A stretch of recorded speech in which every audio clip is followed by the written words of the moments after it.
Paul n'a jamais rencontré Jésus, il n'a jamais entendu un sermon, il n'a jamais été témoin d'un miracle, il n'a jamais assisté à un seul événement des évangiles. Et pourtant, il a écrit plus de textes du Nouveau Testament que quiconque. 14 des 27 œuvres, plus que Matthieu, plus que Jean, plus que Pierre. Et lorsque Spinoza a mis les paroles de Paul côte à côte avec celles de Jésus, il a découvert quelque chose de troublant. Elles ne se complètent pas. Elles se contredisent directement, explicitement, 5 fois d'une manière tellement claire qu'il est impossible de suivre les deux en même temps. Vous passez toute votre vie à penser que vous suivez Jésus. Vous allez à l'église, vous lisez la Bible, vous priez, vous croyez suivre les enseignements du Fils de Dieu, mais si je vous montrais que 90% de ce que vous pratiquez vient de Paul et non de Jésus, et que Paul a enseigné l'opposé de ce que Jésus a enseigné, qu'adviendrait-il de votre foi? Baruch Spinoza, au XVIIe siècle, tout en analysant les contradictions théologiques, a fait quelque chose que personne n'avait fait avec autant de rigueur. Il a pris les évangiles, il a pris les épîtres de Paul, et il a comparé verset par verset, thème par thème, pas d'interprétation, pas de théologie, seulement les mots. Et il a découvert que le christianisme pratiqué aujourd'hui n'est pas l'enseignement de Jésus, c'est l'invention de Paul. Et les 5 contradictions qu'il a documentées détruisent complètement l'idée que la Bible est un livre cohérent, avec un message unique. Je vais vous montrer exactement quelles sont ces 5 contradictions, les citations exactes, les contextes originaux. Et pourquoi l'Église n'en parle jamais? Parce que si les gens comprenaient qu'ils suivent Paul et non Jésus, l'autorité de 2000 ans de doctrine s'effondrerait, et avec elle, le contrôle. Mais avant d'entrer dans les contradictions, vous devez comprendre qui était Paul, pas le saint, pas l'apôtre, l'homme réel, Saul de Tarse, né entre 5 et 10 après JC à Tarse, ville romaine dans l'actuelle Turquie. Citoyen romain, pharisien formé, persécuteur de chrétiens, il l'admet lui-même. Acte 8.3 dit qu'il ravageait l'Église, entrant de maison en maison et traînant hommes et femmes en prison. Alors, vers l'an 34 après JC, 3 ans après la crucifixion, il a une vision sur le chemin de Damas. Jésus lui apparaît dans la lumière. Paul se convertit. Et soudain, le plus grand persécuteur devient le plus grand missionnaire. Mais voici le problème. Paul n'a jamais étudié avec Jésus. Il n'a jamais été un disciple de son vivant. Il n'a jamais été formé par ceux qui ont réellement connu Jésus. Et malgré tout, il a commencé à prêcher une version du christianisme qui était radicalement différente de ce que Jésus avait enseigné. Et Spinoza l'a vu. Il a écrit dans Tractatus Theologico-Politicus, chapitre 11. Paul ne prêchait pas Jésus, il prêchait sur Jésus. Et il y a une énorme différence entre prêcher ce que quelqu'un a dit et prêcher sur qui quelqu'un était. Jésus prêchait le royaume de Dieu et l'obéissance à la loi. Paul prêchait Jésus comme sauveur et la libération de la loi.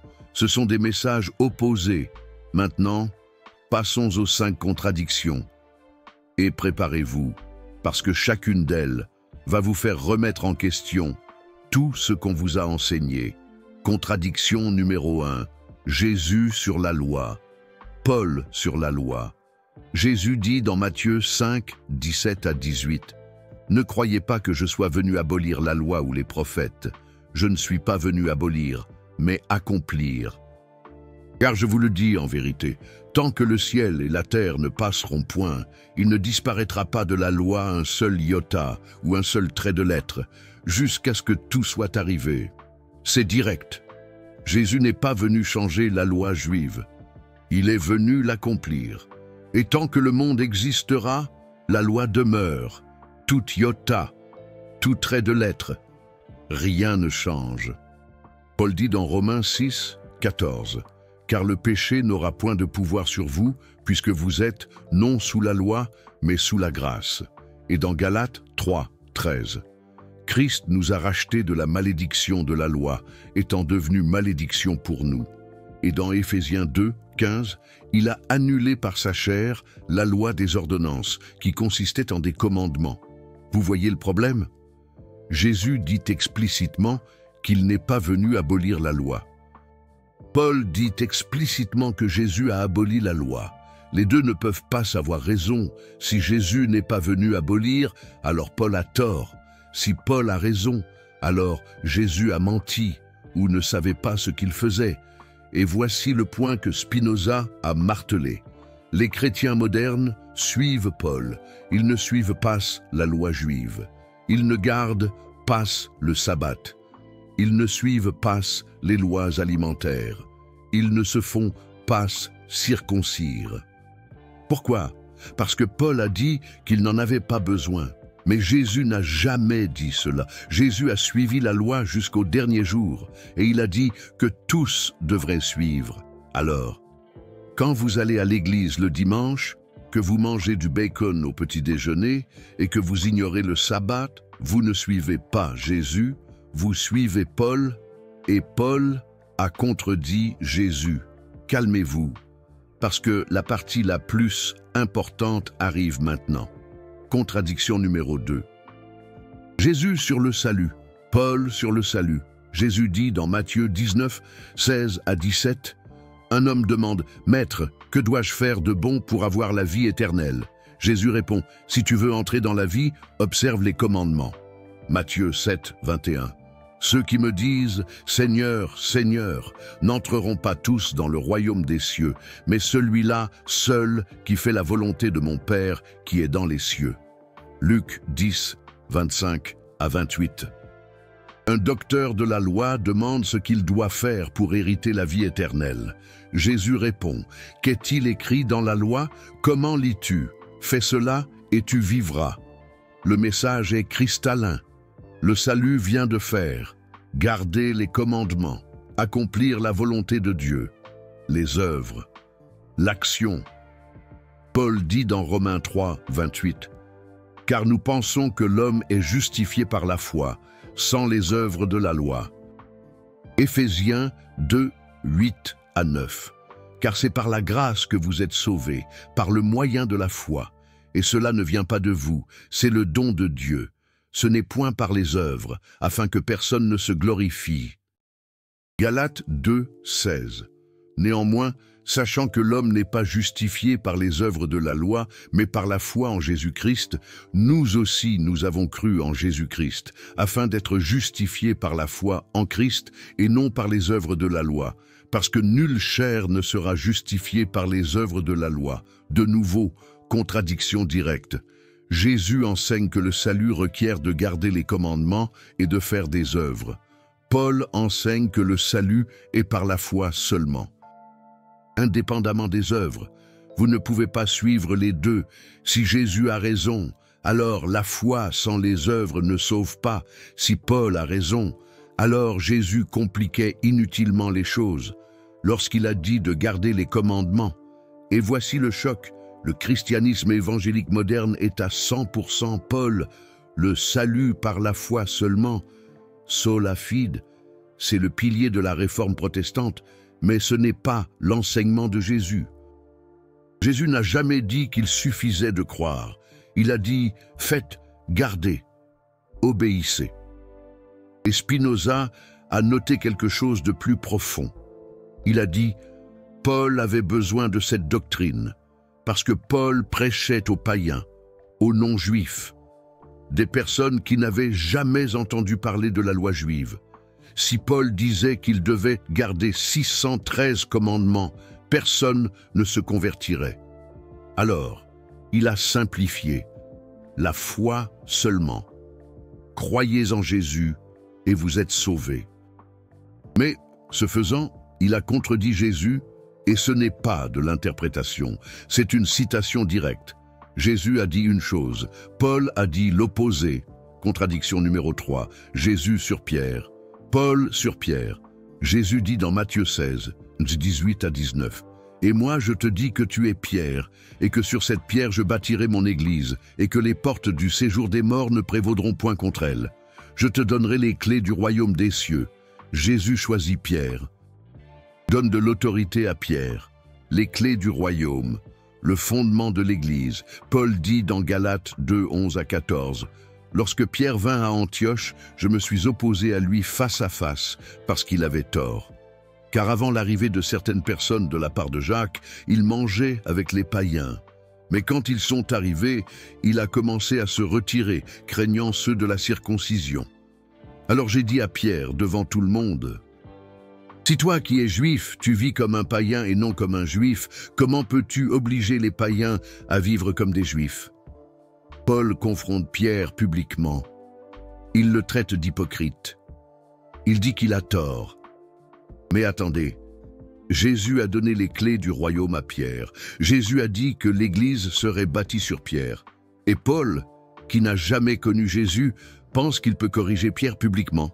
Spinoza a vu l'arrogance là-dedans. Il a écrit « Paul se plaçait au-dessus des apôtres qui avaient réellement connu Jésus. Il n'avait pas l'autorité des 12, pas de formation directe, mais il a agi comme si sa vision particulière sur le chemin de Damas lui donnait plus d'autorité que des années de convivialité avec Jésus. Un peu comme si un philosophe autoproclamé se pensait plus éclairé qu'un professeur agrégé de la Sorbonne, n'est-ce pas? Et il y a plus, Acte 15 rapporte le concile de Jérusalem vers 49 après J.C. Paul et Barnabé vont à Jérusalem pour discuter de la question de savoir si les païens doivent suivre la loi juive. Jacques, frère de Jésus et chef de l'Église, décide. Acte 15, 19 à 20. Jacques dit « Je suis d'avis de ne pas créer de difficultés à ceux des païens qui se convertissent à Dieu, mais de leur écrire de s'abstenir des aliments sacrifiés aux idoles, du sang, de la viande d'animaux étranglés et de l'immoralité sexuelle. » Jacques donne des règles spécifiques. Paul les ignore. Dans 1 Corinthiens 8, Paul dit que manger de la viande sacrifiée aux idoles est permis si cela ne scandalise pas les autres. Il contredit la décision de Jacques, le chef choisi par la famille même de Jésus.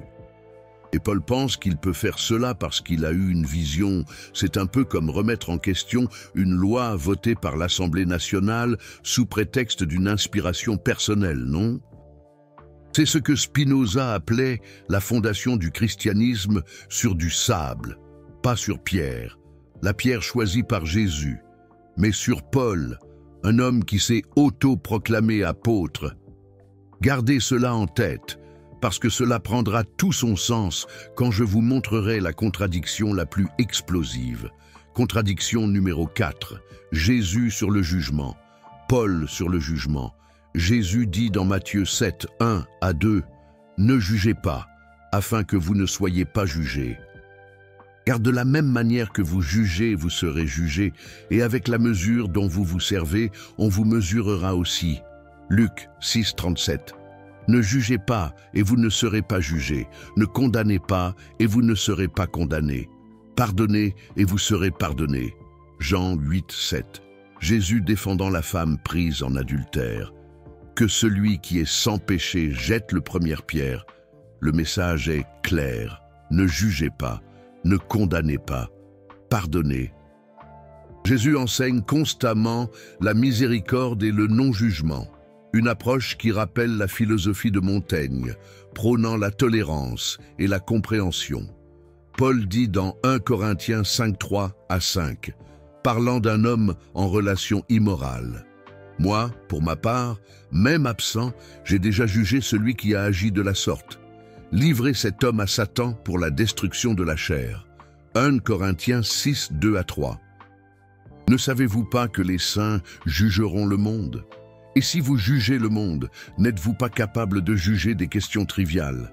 Ne savez-vous pas que nous jugerons les anges? 1 Timothée 5, 20. Ceux qui pêchent doivent être réprimandés publiquement, afin que les autres aussi craignent. Paul non seulement juge, il ordre le jugement. ordonne la réprimande publique, ordonne de livrer des personnes à Satan. C'est l'opposé de « ne jugez pas » et que celui qui est sans péché jette la première pierre. Une attitude diamétralement opposée à l'esprit de Voltaire et son plaidoyer pour la justice et la clémence. Et voici quelque chose qui va vous faire marquer une pause. Quand les églises modernes disciplinent publiquement des membres, quand elles expulsent des personnes pour péché, quand elles créent des listes de comportements interdits, elles ne suivent pas Jésus. Elles suivent Paul. Jésus a mangé avec des prostituées, a défendu des adultères, a pardonné des voleurs. Paul a créé des systèmes de jugement et d'exclusion. Spinoza a dit « Paul a construit une institution ». Jésus a construit une communauté. Les institutions ont besoin de règles, de jugement, de contrôle. Les communautés ont besoin de pardon, de miséricorde, d'acceptation. Et l'Église a choisi l'institution. Cela semble simple. Il y a un détail qui change tout. Contradiction numéro 5. Et c'est celle qui fait tout exploser. Jésus sur lui-même, Paul sur Jésus. Jésus se réfère constamment à lui-même comme le Fils de l'homme. Dans les évangiles, cette phrase apparaît 81 fois. Jésus ne se dit jamais Dieu, ne dit jamais je suis Dieu, adorez-moi. Il dit Fils de l'homme, serviteur, prophète envoyé. Marc 10, 18. Quelqu'un l'appelle bon maître. Jésus répond pourquoi m'appelles-tu bon? Personne n'est bon si ce n'est un seul qui est Dieu. Jésus rejette d'être appelé bon, se sépare de Dieu, dit que seul Dieu est bon. Jean 14, 28. Le Père est plus grand que moi. Jean 5, 30. Je ne peux rien faire par moi-même. Je juge seulement comme j'entends, et mon jugement est juste, car je ne cherche pas à plaire à moi-même, mais à celui qui m'a envoyé. Jésus se place constamment en dessous de Dieu. Serviteur de Dieu, envoyé de Dieu, pas Dieu. Paul dit dans Philippiens 2, 5 à 6. « Ayez entre vous les mêmes sentiments que ceux qui étaient en Christ Jésus, lequel, existant en forme de Dieu, n'a point regardé comme une proie à saisir d'être égal à Dieu. » Colossiens 1, 15. « Il est l'image du Dieu invisible, le premier-né de toute la création. » Colossiens 2, 9. « Car en lui habite corporellement toute la plénitude de la divinité. » Paul transforme Jésus en Dieu, égal à Dieu, image de Dieu, plénitude de la divinité. Mais Jésus n'a jamais dit cela de lui-même. Jamais. Il s'est toujours séparé de Dieu. Et voici la bombe que Spinoza a documentée. La doctrine de la Trinité, l'idée que Jésus est Dieu, ne vient pas de Jésus, vient de Paul. Et Paul a construit cette doctrine non pas basée sur ce que Jésus a dit de lui-même, mais basée sur des visions et des interprétations théologiques que Jésus n'a jamais validées. Une déconstruction qui ferait sourire un philosophe comme Michel Foucault, habitué à analyser les rapports de pouvoir dans la construction des discours. Et c'est Paul qui a vaincu, pas Pierre, pas Jacques, pas les apôtres qui ont connu Jésus, Paul, l'homme qui n'a jamais entendu Jésus prêcher. Et le christianisme que vous connaissez aujourd'hui est le christianisme de Paul, pas de Jésus. Revenons au point précédent. Vous vous souvenez que j'ai dit que Paul avait confronté Pierre. Maintenant, cela prend tout son sens. Paul avait besoin de vaincre, avait besoin d'établir son autorité, parce que si l'Église était restée entre les mains de Pierre et Jacques, ils auraient enseigné ce que Jésus a réellement enseigné, loi, œuvre, humanité de Jésus. Mais Paul voulait quelque chose de différent, une religion universelle, sans loi compliquée, salut facile, Jésus comme Dieu. Et pour réussir cela, il avait besoin de contradire Jésus. Et il a réussi. Spinoza a documenté cela dans des manuscrits que l'Église a tenté de béerler. Il a mis les contradictions côte à côte. Il a montré qu'il n'y a aucun moyen de réconcilier. Vous suivez Jésus ou vous suivez Paul, pas les deux. Et l'Église a choisi Paul. Pourquoi? parce que l'enseignement de Paul est plus facile à institutionnaliser. Mais il y a quelque chose de plus profond qui se passe ici. Quelque chose qui explique pourquoi Paul a vaincu et Jésus a été réinterprété. Et cela a à voir avec le pouvoir, la politique et la transformation du christianisme d'un mouvement à un empire. Quand Jésus est mort en 33 après JC, ses disciples étaient juifs. Tous. Pierre, Jacques, Jean, les 12, des centaines de disciples à Jérusalem. Ils ont continué à suivre la loi juive. Ils allaient au temple. Ils observaient le Shabbat. Ils circoncisaient leurs fils. Pour eux, Jésus était le Messie juif, celui qui accomplirait les prophéties, pas le fondateur d'une nouvelle religion. Les actes des apôtres le confirment. Acte 2,46 dit que les disciples continuaient à se réunir au temple tous les jours. Acte 3,1 montre Pierre et Jean se rendant au temple pour la prière de 3 heures de l'après-midi. Acte 21,20 dit que des milliers de Juifs qui croyaient en Jésus étaient zélés pour la loi. Ils n'ont pas abandonné le judaïsme. Ils étaient des Juifs qui croyaient que Jésus était le Messie. Et puis vient Paul, un païen culturel, bien que juif de naissance, élevé à Tarse, ville cosmopolite romaine, éduqué à la philosophie grecque, en plus de la loi juive. Et il voit une opportunité. Si Jésus est le Messie seulement pour les Juifs, le mouvement reste petit. Mais si Jésus peut être le sauveur pour tous, Juifs et païens, le mouvement peut exploser. Seulement, il y a un problème. Les païens ne veulent pas devenir juifs. Ils ne veulent pas la circoncision. Ils ne veulent pas les lois alimentaires. Ils ne veulent pas observer le Shabbat. Alors Paul supprime ces exigences. Et quand il les supprime, il contradicte Jésus. Mais il le fait parce que stratégiquement c'est génial. Un christianisme sans la loi juive peut se répandre dans tout l'Empire romain. Un christianisme avec la loi juive reste limité aux communautés juives. Et Spinoza a vu ça. Il a écrit « Paul ne se souciait pas de la fidélité au message, il se souciait de la croissance du mouvement. Et pour croître, il a simplifié. Et pour simplifier, il a contradicte. Maintenant, regardez ce qui s'est passé historiquement. L'église de Jérusalem, dirigée par Jacques et Pierre, est restée juive, suivant la loi, enseignant ce que Jésus a réellement enseigné.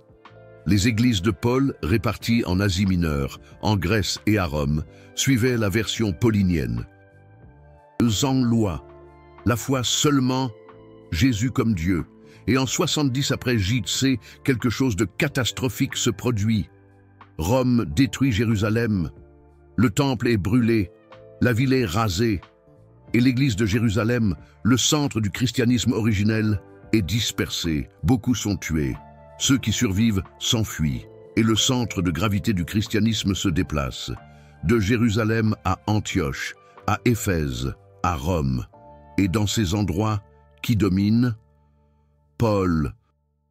Avec la destruction de Jérusalem, les leaders qui ont connu Jésus personnellement sont morts ou dispersés, et les lettres de Paul commencent à circuler. Et comme il était prolifique, qu'il a beaucoup écrit, et qu'il était dans les grandes villes, ces lettres deviennent les références théologiques. Et graduellement, le christianisme de Paul remplace le christianisme de Jésus, et au IIe siècle apparaît ce que Spinoza a appelé une falsification sanctifiée. Des écrivains chrétiens commencent à réinterpréter les évangiles à travers le prisme de Paul. Quand ils lisent Jésus disant de garder les commandements, ils interprètent cela comme les commandements de l'amour, et non la loi juive. Quand ils lisent Jésus observant le Shabbat, ils disent que c'était parce qu'il était encore sous l'ancienne alliance. Tout est réinterprété pour s'adapter à Paul. Et en faisant cela, ils créent ce que vous connaissez aujourd'hui comme le christianisme. Une religion hybride. Les évangiles de Jésus filtrés par la théologie de Paul. Et la plupart des gens ne remarquent jamais la contradiction parce qu'ils ne lisent jamais les textes côte à côte. Ils écoutent des sermons, ils lisent des commentaires, Ils étudient la théologie systématique. Tout est déjà filtré, tout est déjà réconcilié artificiellement. Mais quand vous lisez directement, sans filtre, les contradictions crisent. Et il y a un autre détail historique qui explique tout. Constantin, empereur romain du IVe siècle. En 313 après JC, il légalise le christianisme. En 325 après JC, il convoque le concile de Nicée. Et là, des évêques de tout l'Empire se réunissent pour définir la doctrine officielle. Et devinez quelle version du christianisme ils choisissent, celle de Paul. Pourquoi? Parce que le christianisme de Paul est compatible avec l'Empire. Il n'exige pas de changement radical de vie, il n'exige pas de suivre des lois compliquées, il suffit de croire, de se faire baptiser et d'obéir à l'Église. Et c'est parfait pour un empire qui veut utiliser la religion comme outil de contrôle social. S'ils avaient choisi le christianisme de Jésus, l'enseignement réel des évangiles, ils auraient dû exiger que tous suivent la loi juive. Et c'est impossible à imposer dans un empire de millions de païens. Alors ils choisissent Paul et ils institutionnalisent ses doctrines. La Trinité, le salut par la foi, l'abolition de la loi. Et cela devient l'orthodoxie. Et quiconque enseigne différemment, hérétique, excommunié, brûlé. Les Ébionites, des chrétiens juifs qui suivaient la loi et enseignaient que Jésus était humain, ont été déclarés hérétiques.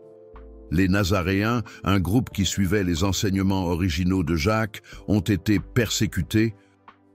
Tout évangile qui montrait Jésus comme humain suivant la loi a été exclu du canon. Et ainsi, le christianisme de Jésus a été effacé.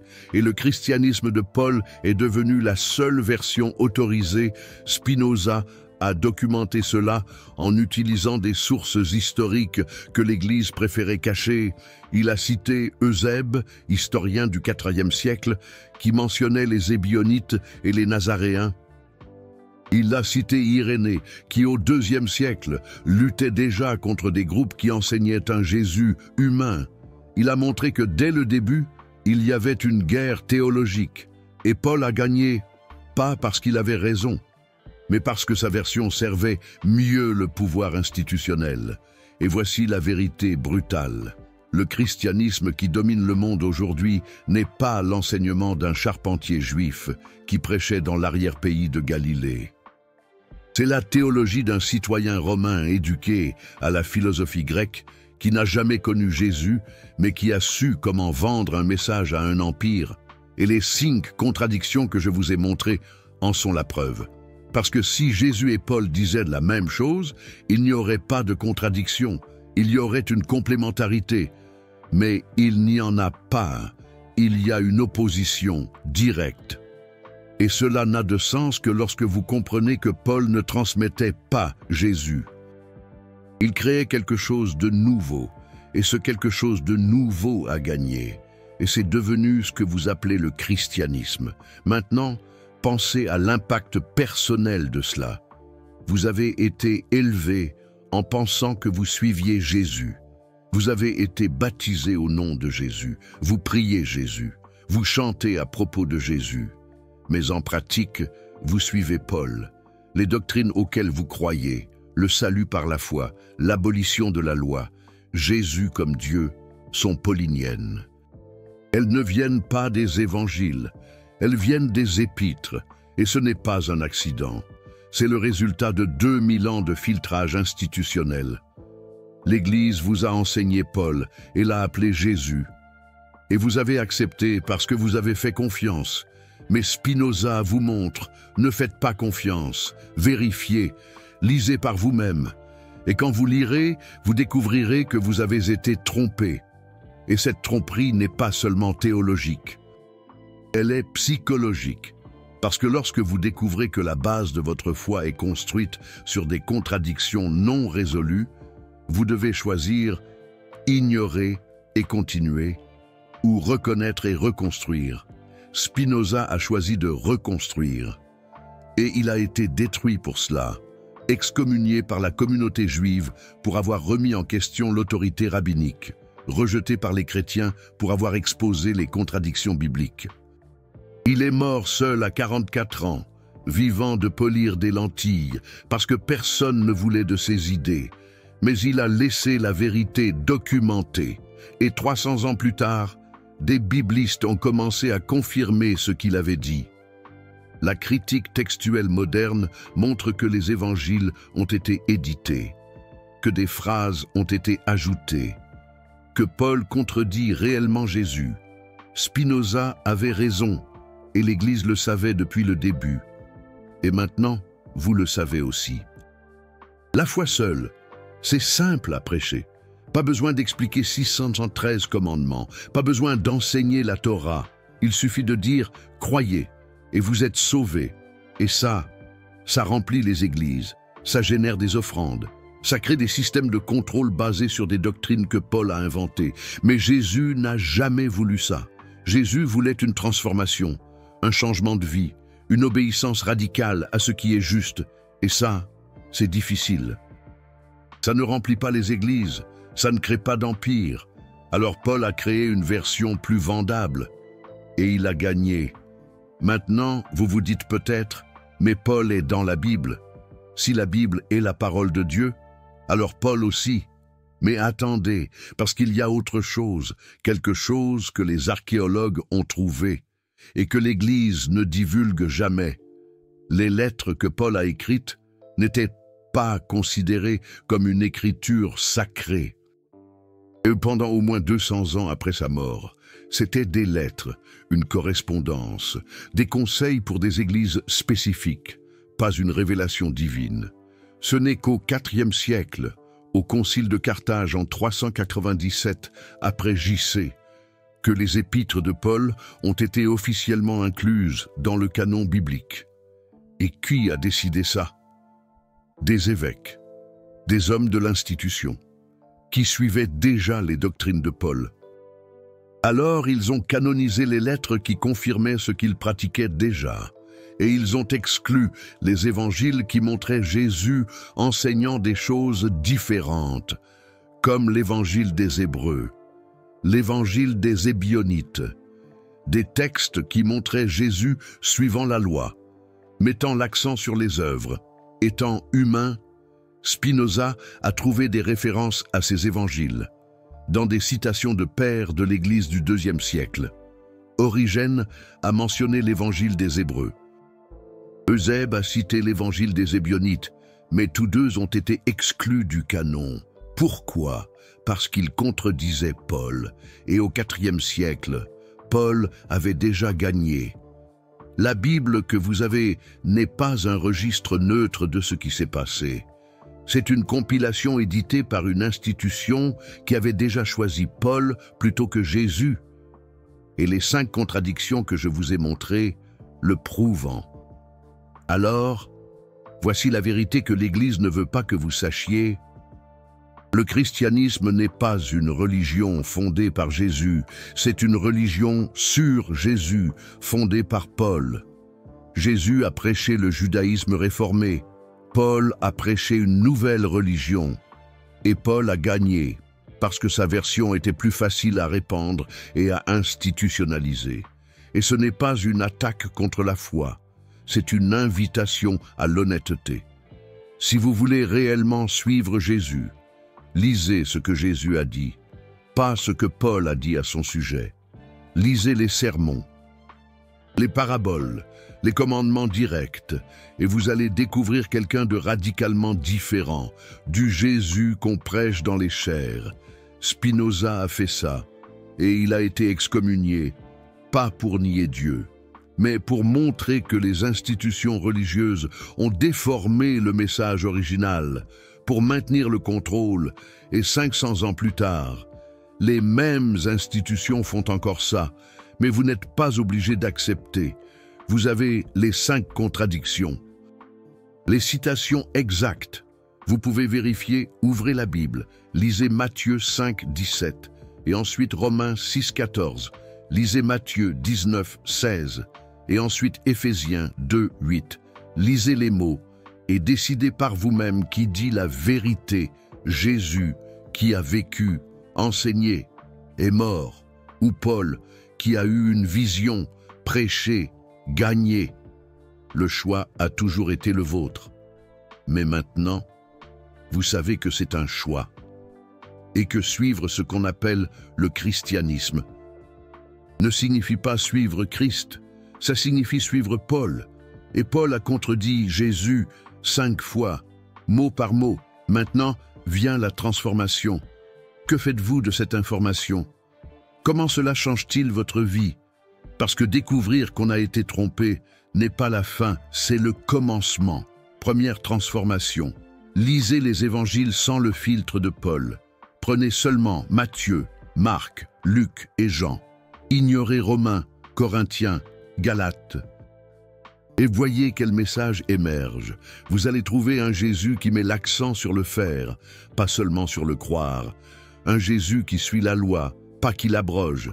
Un Jésus humain, pas un Dieu déguisé. Et cette version va être radicalement différente de ce que vous avez entendu dans les sermons. Deuxième transformation. Arrêtez de juger en utilisant Paul comme base. Combien de fois avez-vous vu quelqu'un être discipliné à l'église, exclu, couvert de honte publiquement? Parce que Paul a dit de faire ça? Combien de fois vous-même avez-vous jugé quelqu'un basé sur les listes pauliniennes de péché? Jésus a dit, ne jugez pas. Et si vous voulez suivre Jésus, pas Paul, alors vous arrêtez de juger. Simplement, troisième transformation, reconnaissez que le salut peut exiger plus que la foi. Jésus a dit, gardez les commandements, faites la volonté du Père. Si vous voulez réellement suivre Jésus, alors la foi sans action ne suffit pas. Vous devez agir, pas pour gagner le salut, mais parce que Jésus a dit que c'est comme ça que ça marche. Et il a dit ça avant que Paul n'invente le salut par la foi seulement. Quatrième transformation. Questionnez qui a l'autorité sur votre foi. Paul s'est autoproclamé apôtre. Il a confronté Pierre. Il a ignoré Jacques. Et pourtant, vous lui faites plus confiance qu'aux disciples qui ont réellement connu Jésus. Pourquoi? Parce que l'Église vous a enseigné à faire confiance. Mais Spinoza vous montre, questionnez l'autorité, surtout l'autorité qui contredit la source originale. Et voici quelque chose qui va changer complètement. Comment vous lisez la Bible? Quand vous ouvrez le Nouveau Testament, la première chose que vous voyez, ce ne sont pas les évangiles, dans l'ordre chronologique, ce sont les épîtres de Paul. Romains vient avant Matthieu dans la plupart des éditions. Organisés par type de livre, et même quand les évangiles viennent en premier, les églises enseignent Paul en premier.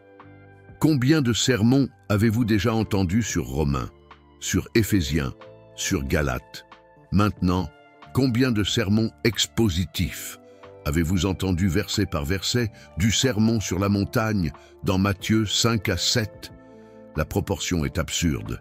Les églises prêchent 10 fois plus Paul que Jésus. Et ce n'est pas un accident.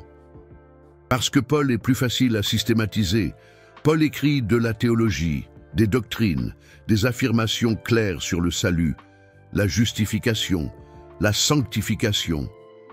Jésus raconte des paraboles, pose des questions, vit des exemples, et les paraboles sont difficiles à transformer en systèmes doctrinaux. Alors l'Église préfère Paul, et en préférant Paul, elle perpétue les contradictions, mais elle appelle ça une complémentation. Elle dit que Paul explique Jésus. Mais ce n'est pas le cas, il le contredit. Et Spinoza l'a prouvé en plaçant les textes côte à côte, sans filtre théologique. Et il y a une autre couche qui doit être exposée. Les contradictions ne sont pas seulement entre Jésus et Paul, elles sont à l'intérieur de Paul lui-même. Parce que Paul se contredit aussi. Regardez ça. Dans Galates 5,4, Paul dit « Vous qui cherchez à être justifiés par la loi, vous êtes séparés de Christ. Vous êtes déchus de la grâce. » Mais dans Romains 3,31, il dit « Anéantissons-nous donc la loi par la foi? Nullement. Au contraire, nous confirmons la loi. » Alors, c'est quoi? La loi a-t-elle été abolie ou confirmée? Paul dit les deux, dans des lettres différentes, pour des audiences différentes, et cela révèle quelque chose de crucial. Paul adaptait son message selon l'audience. Pour les Juifs à Rome, il confirmait la loi. Pour les païens en Galatie, il abolissait la loi. Et Spinoza appelait cela de l'opportunisme théologique. Paul n'avait pas un message cohérent. Il avait plusieurs messages, pour des contextes différents. Et quand ces lettres ont été compilées en un livre, les contradictions internes ont été exposées au grand jour. Mais l'Église résout cela avec une gymnastique herméneutique. Elle dit que Paul parlait d'aspects différents de la loi, ou qu'il utilisait la loi dans des sens différents.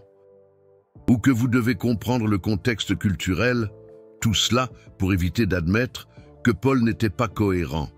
Et si Paul n'était pas cohérent avec lui-même, pourquoi lui feriez-vous confiance plus qu'à Jésus, qui était parfaitement cohérent? Jésus a toujours enseigné la même chose: gardez la loi, faites la volonté du Père, aimez Dieu et votre prochain. Simple, clair, consistant. Maintenant, pensez à tout l'effort théologique qui a été dépensé en 2000 ans pour tenter de réconcilier Paul avec Jésus et Paul avec lui-même. Des milliers de volumes, des commentaires, des traités, des thèses, tout pour essayer de faire disparaître les contradictions. Et plus vous lisez, plus ça devient complexe, parce qu'il n'y a pas de solution réelle. Les contradictions sont irréconciliables. Spinoza offrait une solution simple: arrêtez d'essayer de réconcilier. Acceptez que ce soient des messages différents. Et choisissez lequel suivre, simple, honnête, libérateur, un peu comme ce que Sartre ou Camus auraient pu défendre en matière d'existentialisme. Et cette libération, c'est ce qui assure les institutions. Parce que si chaque personne peut lire par elle-même et décider que Paul contredit Jésus, alors les institutions perdent leur autorité. Elles ne peuvent plus dire « nous interprétons pour vous ». Chaque personne devient l'autorité de sa propre foi. Et cela détruit les hiérarchies, comme le dénonçait déjà Voltaire en son temps. Et c'est exactement pour cela que Spinoza était si dangereux, pas parce qu'il niait Dieu, mais parce qu'il donnait le pouvoir interprétatif à l'individu et les institutions, qu'elles soient juives, catholiques, protestantes, ne peuvent pas permettre cela. Elles doivent maintenir le contrôle sur ce que les textes signifient. Et pour maintenir le contrôle, elles doivent cacher les contradictions. Et finalement, soyez honnêtes sur ce que vous suivez réellement. Si vous croyez au sola fide, à la grâce seule, admettez que vous suivez Paul. Si vous ignorez la loi judaïque, admettez que vous suivez Paul. Si vous appelez Jésus Dieu, admettez que vous suivez Paul. Il n'y a pas de problème à suivre Paul. Mais soyez honnêtes, n'appelez pas cela le christianisme de Jésus, quand c'est le christianisme de Paul. Et c'est ce que Spinoza a fait, une honnêteté brutale. Il n'a pas tenté de réconcilier l'irréconciliable. Il n'a pas créé de théologie complexe pour faire disparaître les contradictions. Il a simplement placé les mots côte à côte et a dit « Ils ne concordent pas, vous choisissez lequel suivre ». Et c'est la liberté qu'il offre. Pas la liberté de faire ce que l'on veut, la liberté de savoir ce que l'on suit réellement. Et avec la connaissance vient un choix véritable.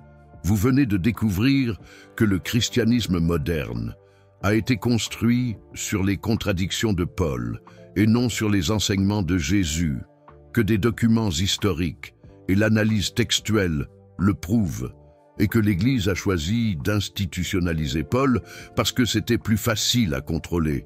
Ces révélations ont coûté à Spinoza l'exil, l'excommunication et des tentatives d'assassinat. Chaque contradiction que j'ai montrée a été documentée dans des manuscrits qu'on a tenté de brûler. Le « super thanks » là en bas n'est pas seulement un soutien, c'est vous qui dites « je ne vais plus accepter des doctrines ». sans vérifier les sources. Je ne vais plus faire confiance à des interprétations institutionnelles, sans lire les mots originaux. Vous devenez partie de ceux qui choisissent de comprendre par eux-mêmes au lieu de se faire enseigner ce qu'ils doivent penser. Maintenant, répondez dans les commentaires. Après avoir vu ces 5 contradictions directes, vous percevez que vous suivez plus Paul ou Jésus. Et plus important, cela change-t-il quelque chose dans votre foi?